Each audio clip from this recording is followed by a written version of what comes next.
Hello guys, so now good evening and welcome to our evening broadcast. So how you guys doing? I hope so that they do very well. All right, so the first news of the night now the fact say Gary Neville will be one of the pundits out there where they always give Arsenal so much criticism.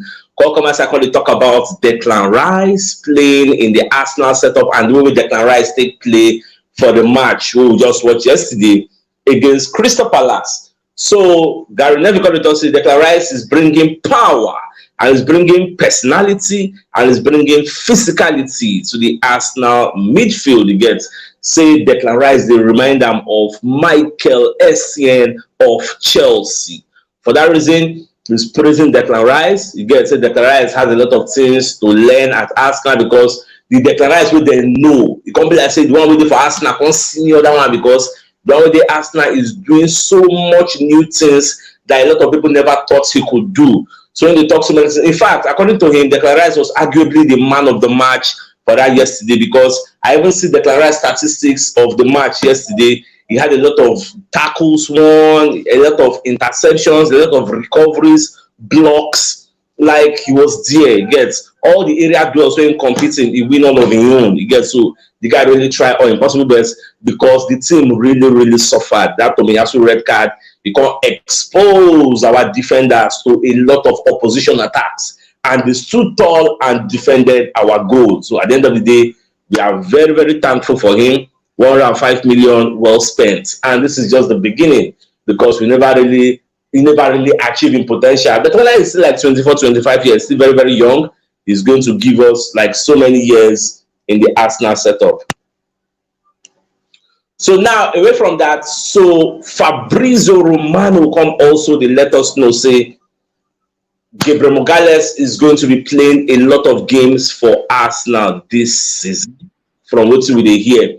Because of wetin they talk say Al-Ittihad presidents can't talk one thing, all those kind of things. So for that reason, Semoku no really worry. Say they don't interview Arteta and Arteta don't talk plenty thing about Gabriel Magalhaes. Semoku no worry because people they worried say the first two games Gabriel Magalhaes no see game play. Though Arteta don't explain say no be say we get any ambition to sell him because we check the Fabrizio Romano publication. Fabrizio they explain say Arteta no get plan to sell this boy. So if at that place our mind dey, we could comot our mind there. He still has a lot of plans of playing Gabriel Magalhaes. Say plenty games wey the guy go play Shola, so make we no fear, so we just trust him. That's so Fabrizio take put him and myself. Well, we no get choice. We could trust the process and we could trust our senior man. You get. So somebody will they ask for the comment section say wetin make Odegaard go play penalty yesterday. The reason they played the penalty is because he felt they need to confuse the goalkeeper Sam Johnston. I don't analyze this thing in the morning because normal if they play Arsenal, if penalty day, you don't know say Bukayo Saka go play him. So Odegaard collect the ball, Sam Johnston confused again. So at the end of the day, they even ask Arteta say, whether I tell Odegaard to play him. Say no, say they never change penalty taker. It is still Bukayo Saka.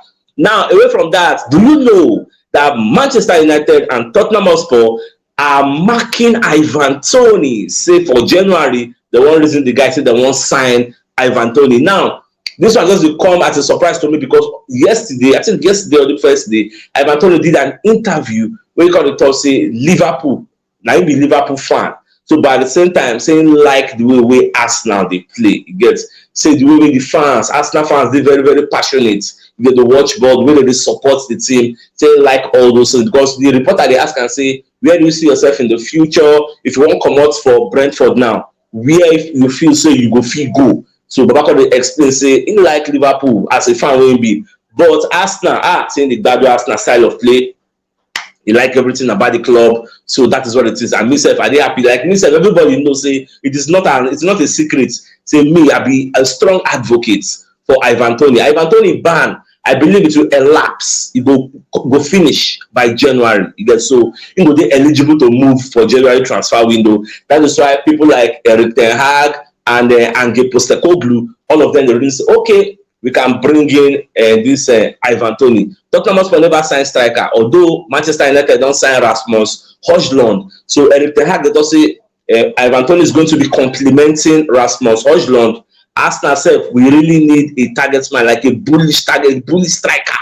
We go fit bully anybody. We go give us that hold up play. Well, you get so Gabriel Jesus can complement that person. That is what I'm saying. Now, away from that, so Sky Sports come this evening, call the drop update, say Chelsea and Arsenal, they are in talks. They are discussing about Folarin Balogun. So what we call again now, we say Sky Sports will review, say if Chelsea really want push for this Balogun deal, Arsenal will raise the price. Like if Arsenal they offer everybody 50 million, so maybe they can't pay. If Chelsea is coming, they'll be increasing the price to maybe 60, 70 million for Chelsea, because I don't know, maybe because of the rivalry. They don't want to make people actually they strengthen their rivals again. So for that reason, though, Chelsea will be paying a higher fee. The 60, 70 million, I mean, just they put that one on the table. Sky Sports didn't really put a fee, but the only information they let everybody know, they say if Chelsea really won't go for this deal, like really, Arsenal will be giving them a different valuation from what Arsenal don't give other people. So now, when you watch Roy Hodgson press conference after the match where Arsenal play against Crystal Palace, he said one thing. He said Declan Rice is worth the money Arsenal paid.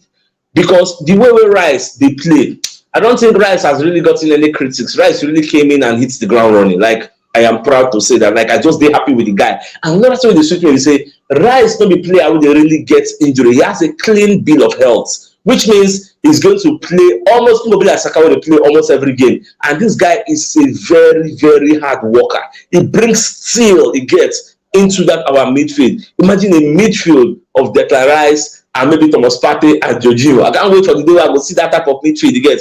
Maybe the day will be so we'll want to do some kind of defending. I think Jorginho came in yesterday. I mean, I don't even forget. I think we saw Jorginho yesterday. I might be mistaken. But let me know for the comment section. If I say Jorginho play, I remember seeing somebody like Jorginho. Maybe they bring a message, but it is what it is. Now, away from that, so Crystal Palace captain Ward also come as I call the talk, say the match they play yesterday against Arsenal.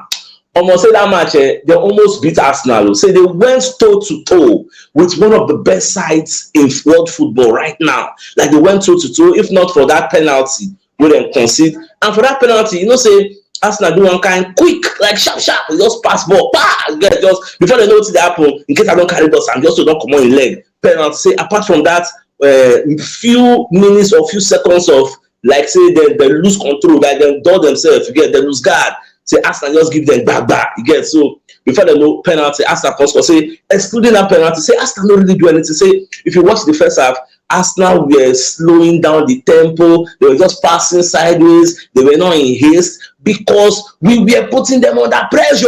The guys don't be top tough, you get. Baba last now collect 1-0, whether at 3-0, whether at 1-0, all of them are still 3 points. Now lose because the guys will be top plenty. They say, I'm gonna say they play well against us again. Say they match us toe to toe, even though Arsenal finished second last season. But last, saying I just that penalty, then can't settle everything. Well, it is what it is. When I don't lose, we say when I don't lose. Now, at the same time, Sky Sports can also give us information about Balogun, but this time around, it is with Monaco. So the call say AS Monaco are having positive talks with Arsenal for Folarin Balogun. You know, say Arsenal are 50 million. They talk say they won't sell this player.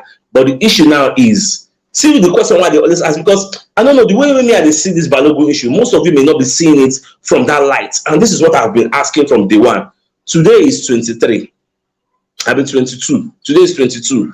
Like 9 days. Now I remember for this transfer window to go. Now, do you know that Fulham now, they don't come up for Balogun race. Fulham said the price, Fulham were ready to pay 35 million. They said the price, they are going for Moise Kean of Juventus. So now, this is the question we are asking now. If maybe this Arsenal not going to reduce the fee, if we're not going to reduce the fee, so what are we going to be doing moving forward? Because people are saying the 50 million is very expensive. For that reason, they cannot pay. Inter Milan don't jackpot, go find another player. They go buy Gianluca Scamacca. They said the 50 million is too expensive. Other people, when they come safe, they run away. That the 50 million is too expensive. So now our coach is saying the player, this time around, we're not talking about whether the player are good or whether the player are no good. Our coach is saying the player is not in his plans. Now, a player is not in your plan.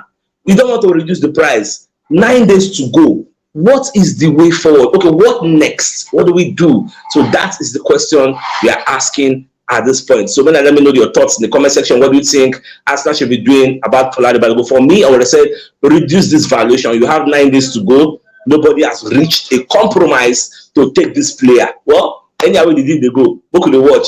If at the end of the day, transfer window closes and Balogun remains, what next?